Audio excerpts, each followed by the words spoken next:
So that's gonna be cool, dude. If they can make a new Punisher again. I know you guys like what's his name? The Punisher right now. Jon Bernthal. Jon Bernthal, dude. Hell yeah. Jon Bernthal was sick in Walking Dead too. But fucking, I would be excited for a new Punisher, dude. As long as they push out more Punisher, dude, I'll be excited. And that'd be. I wonder if that character is too dark for Marvel. I mean, like on Netflix, it was perfect because it's kind of stands alone outside of the universe. Yeah. Almost. But it might be with dark, but yeah, it does. I don't know if it would suit Disney Plus if they were doing a series or if they were doing a movie. I don't know. It might go to Hulu, dude. It might go to Hulu. I mean, that's where they're sending like their more mature shows. Yeah, but I don't think they would separate that from Marvel if they're doing that. Like that's the same thing with Blade, because is Blade getting a series or is it getting a movie? I think it's a series, right? Was it a series? I think it's actually a movie. They were gonna redo it, right? Yeah, with Mahershala Ali. I think it's a movie, man. For sure, there's a certain amount of people that are watching that Punisher because it is dark, it's grimy, it has like some sort. It has like realism in it, dude. Always Punisher's kind of more realistic, like type of anti-hero. So I think that it's good if they keep it that way. I mean, how else are you gonna do? How else are you gonna do Punisher? You know? So yeah, I think that they nailed it on Netflix. It's just if Disney and Marvel can hit it out of the park again and make it as close as they can to Netflix did. Because I think Netflix's version of the Punisher was pretty perfect. I agree, dude. And I'll pass it along. Whoever's the next guy. You got some news? Did any of you guys see the WandaVision trailer? I think it dropped yesterday.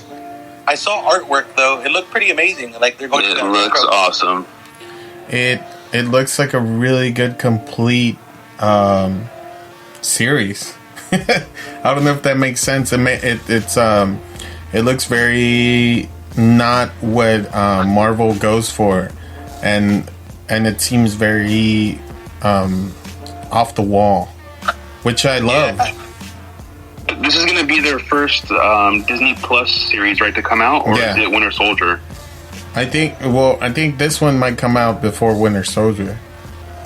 Yeah, okay. If they already, I'm excited for that.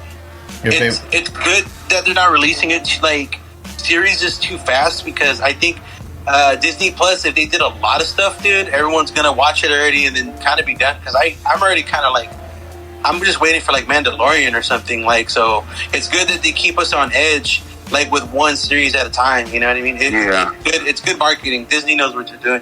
It's like what a lot of streaming services are doing now, where they're releasing one episode every week. Yeah, that's what I'm really glad that they're doing that. Which is awesome.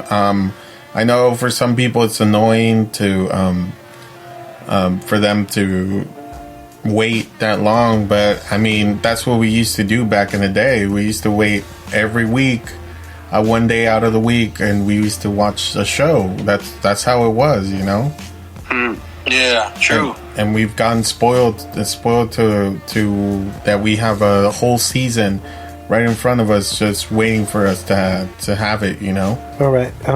So to close out the news section, we already talked about Tom Hardy. IFC Midnight has announced a new film called Hunter x Hunter. They will be releasing it in December. The film is going to star Devon Sawa and Nick Stahl. Devon Sawa is going to be in this? Yep. Dang. And Nick Stahl was he's in Disturbing Behavior. He's the yellow bastard in Sin City. Yeah. John Connor in Rise of the Machines. So it looks like he's making a comeback. That's nice. So look out for that. It seems like it's about a family being hunted by like a rabid wolf or something like that.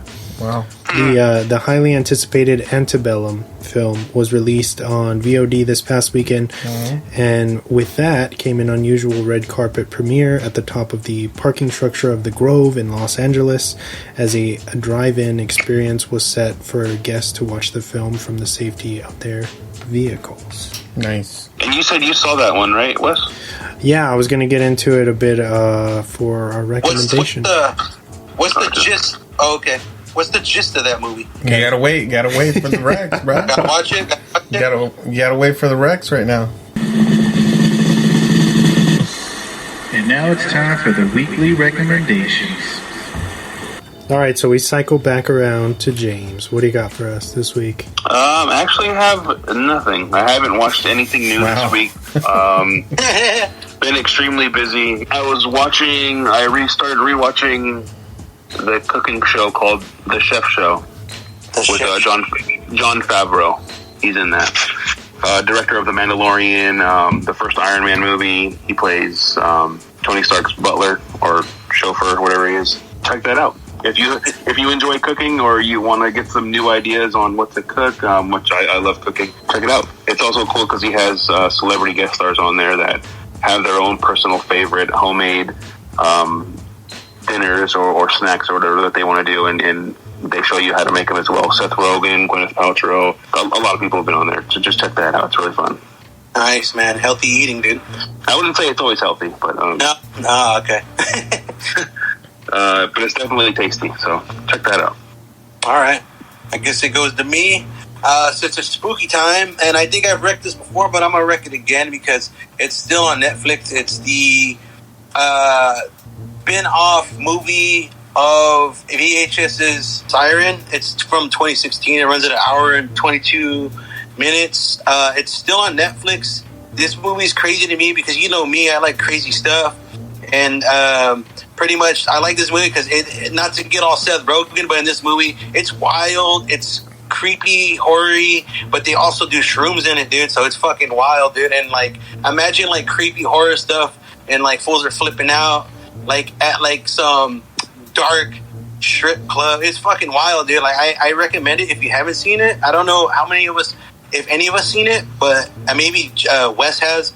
But it's fucking definitely good and definitely wild, and like James would say, it has a generous 65% on Rotten, if that means anything. So, so it might not be for everybody, but I've definitely showed people this thing and they would just turn away. So, so you know, that's my pick. My only rec for this one is Siren on Netflix. Yeah, I like Siren. Siren. It was good. It was good, dude. And they were able to get the same actress, Anna, from the original VHS. That's what I like. They cater film. to the fans. Like, I love that. I just love that. Cater to me. And then I was such a big fan already on one scene. So imagine a whole movie on one scene. That's amazing that they were down for that. In my, like, you know? Yeah. I have actually 3 this week. Ooh. So I started watching this show. It was I was already intrigued by it for a long time because I saw this character on NBC Sports, but Ted Lasso on Apple TV.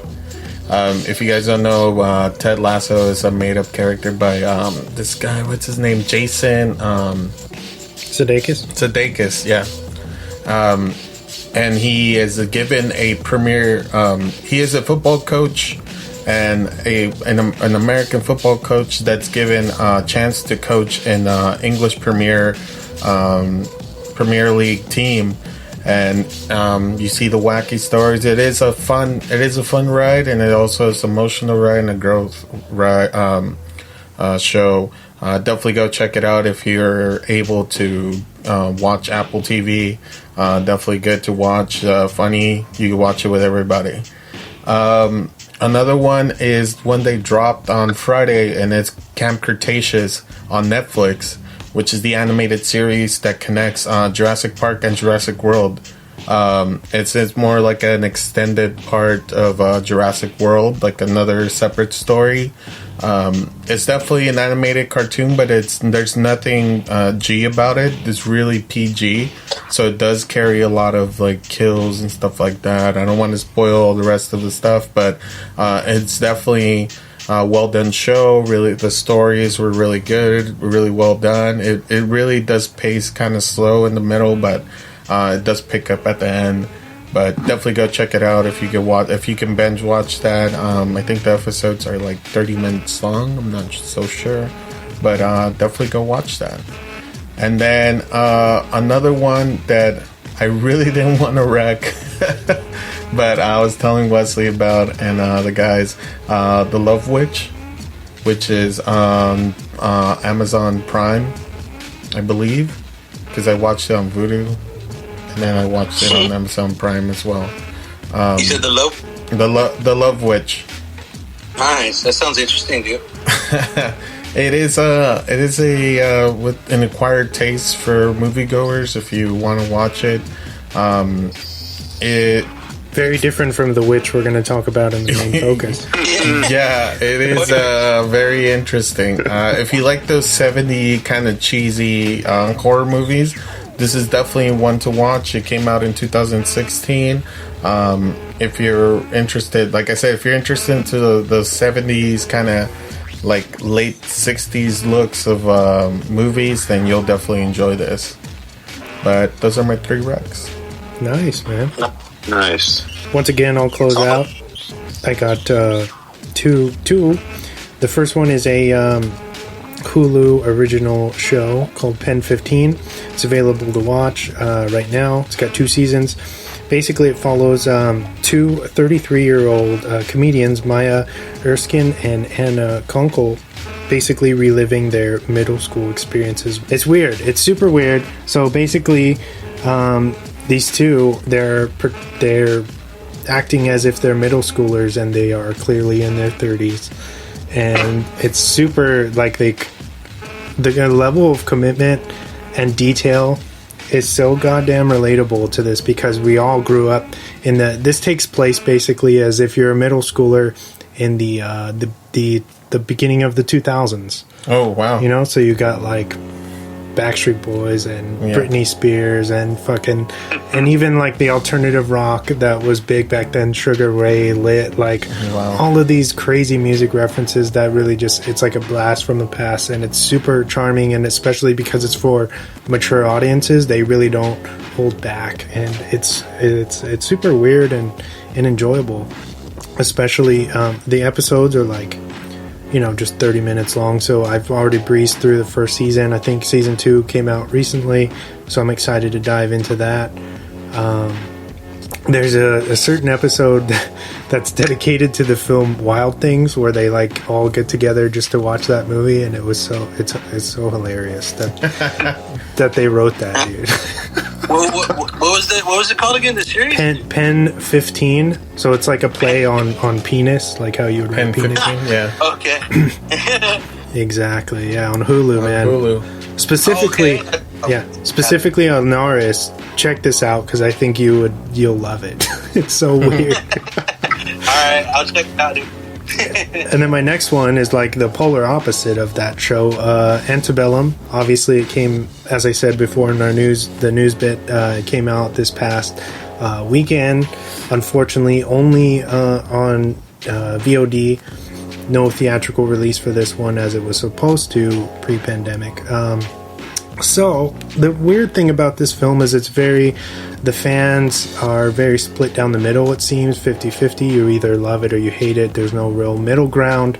I'm not sure why that is. It's got a disappointing 27 on Rotten for some reason.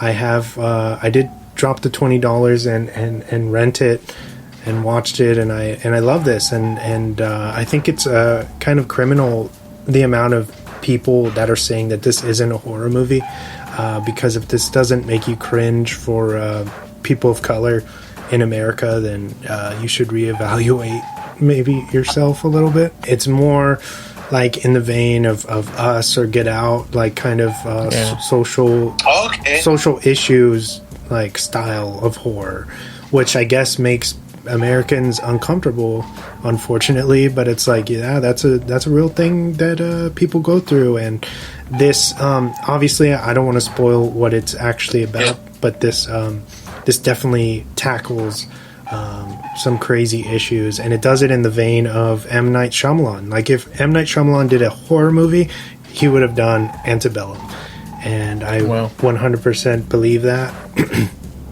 I hope you guys will check it out.